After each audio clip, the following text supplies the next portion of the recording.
বিভিন্ন দেশের পতাকা দিয়ে বাড়ি রাঙিয়েছে, সাজিয়েছে, তারা কি কথা বলতে পারবে আমরা রাসূলুল্লাহকে ভালোবাসি? যদি বলেন না, বলতে পারবে না? পারবে না। রাসূলকে যদি ভালোই বেঁচে থাকো, রাসূলকে ভালোবেসে তোমার ভেতর এবং বাহিরের কোন অংশটা তুমি রাসূলের নূরে রঙিন করেছো, রাসূলের সুন্নাহ দিয়ে তুমি আলোকিত করেছো, কোন অঙ্গটা? তুমি রাসূলের মুহাব্বত করে মুখে দাড়িটা রাখোনি, হুজুরকে মুহাব্বত করে মাথায় টুপিটাও দাওনি, রাসূলকে মুহাব্বত করে নামাজটা পড়োনি, হুজুরকে ভালোবেসে টাকনুর উপর কাপড়টা পর্যন্ত পরনি, নিজের গায়ে রাসূলের গায়ের জার্সি লাগাও নাই, লাগিয়েছো মেসি নেইমারের জার্সি, আর বলো রাসূলুল্লাহকে ভালোবাসি। তোমার চেয়ে মিথ্যুক ধোঁকাবাজ মুনাফিক এই সমাজ আর একটাও নাই। ঠিক না? ঠিক বলেন। আমরা কাফের ইহুদি খ্রিস্টানদের মহব্বত নিয়ে মরতেও চাই না, বাঁচতেও চাই না। বাঁচতে যদি হয় রাসূলকে মহব্বত করে হুজুরের ভালোবাসা নিয়ে বাঁচবো, মরতে হলেও হাসি মুখে রাসূলের মহব্বত নিয়েই মরবো ইনশাআল্লাহ। আল্লাহ যেন কবুল করে, জোরে বলেন আমিন। আমাদের সন্তানদেরকে প্লেয়ারের নাম আমরা শেখাবো না, আমাদের সন্তানদেরকে আমরা শেখাবো আবু বকর সিদ্দিক রাদিয়াল্লাহু তাআলা আনহুর নাম, উমর রাদিয়াল্লাহু তাআলা আনহুর নাম, উসমান গনি যিন নূরাইন রাদিয়াল্লাহু তাআলা আনহুর নাম, আলী ইবনে আবি তালিব রাদিয়াল্লাহু তাআলা আনহুর নাম, সাদ বিন আবি ওয়াক্কাস রাদিয়াল্লাহু তাআলা আনহুর নাম, তালহা রাদিয়াল্লাহু তাআলা আনহুর নাম, আবু আইয়ুব আনসারী রাদিয়াল্লাহু তাআলা আনহুর নাম, আবু হুরায়রা রাদিয়াল্লাহু তাআলা আনহুর নাম, বিলাল রাদিয়াল্লাহু তাআলা আনহুর নাম, সালমান ফারসি রাদিয়াল্লাহু তাআলা আনহুর নাম, কাব ইবনে মালিক রাদিয়াল্লাহু তাআলা আনহুর নাম। এই ধরনের বিখ্যাত বিখ্যাত সাহাবীদের নাম আমরা সন্তানদের শেখাবো, বলেন ইনশাআল্লাহ। বলেন ইনশাআল্লাহ। আপনি আপনার ঘরে যার প্রশংসা করবেন, আপনার সন্তান তার মতো হওয়ার জন্য স্বপ্ন দেখবে। ঠিক কি বলেন? আপনি ঘরের মধ্যে সারাদিন সিনেমার নায়ক নায়িকা, গায়ক গায়িকা, প্লেয়ারের বরত্ব, তার শ্রেষ্ঠত্ব মর্যাদা নিয়ে কথা বলবেন, আপনার সন্তানের চরিত্র হারিয়ে ফেলবে, নিকৃষ্ট চরিত্রের অধিকারী হবে। আমি একটা দৃষ্টান্ত দেওয়ার জন্য বলি, দেখুন গত 2-3 বছর আগে বাংলাদেশের এক কুখ্যাত বুদ্ধিজীবী মারা গেল।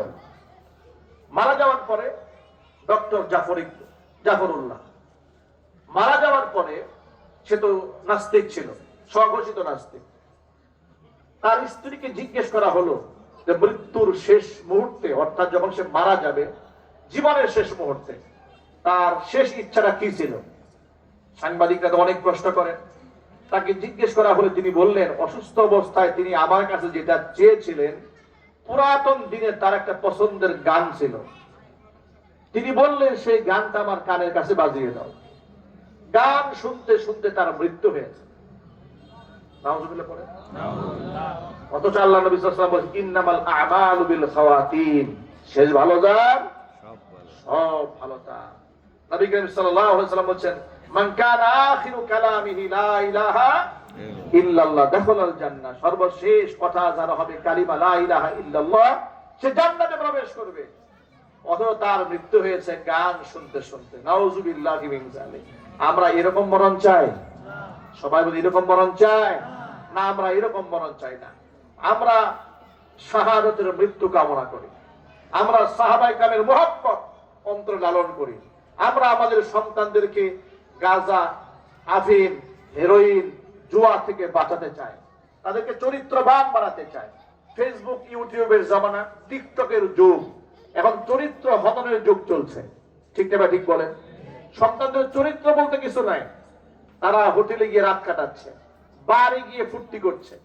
গত 3-4 মাস আগে রংপুরের যিনি প্রশাসনিক সর্বোচ্চ দায়িত্বশীল, ফেসবুক এরপরে সাংবাদিক সম্মেলন করে তিনি একটা ব্রিফিং করলেন। সেই ব্রিফিং এর মধ্যে বললেন যে রংপুরে একটা সিনেমা হল আছে, ওই সিনেমা হলে টিকিট কাটে ছেলে মেয়েরা।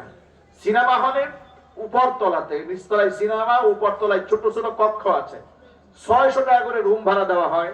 ছেলে এবং মেয়েরা, স্কুল কলেজের ছেলে মেয়েরা সিনেমা দেখার নাম করে তারা দুজন দুজন করে সেখানে 600 টাকা দিয়ে রুম ভাড়া নিয়ে তারা সেখানে খারাপ কাজ করে। পুলিশ হাতে নাতে ধরেছে, 19 জন যুগলকে ধরেছে, নারী এবং ছেলে এবং মেয়েদেরকে ধরেছে। তাদের মধ্যে কিছু আছে ক্লাস 9-এ পড়ে, কিছু ক্লাস 10-এ পড়ে।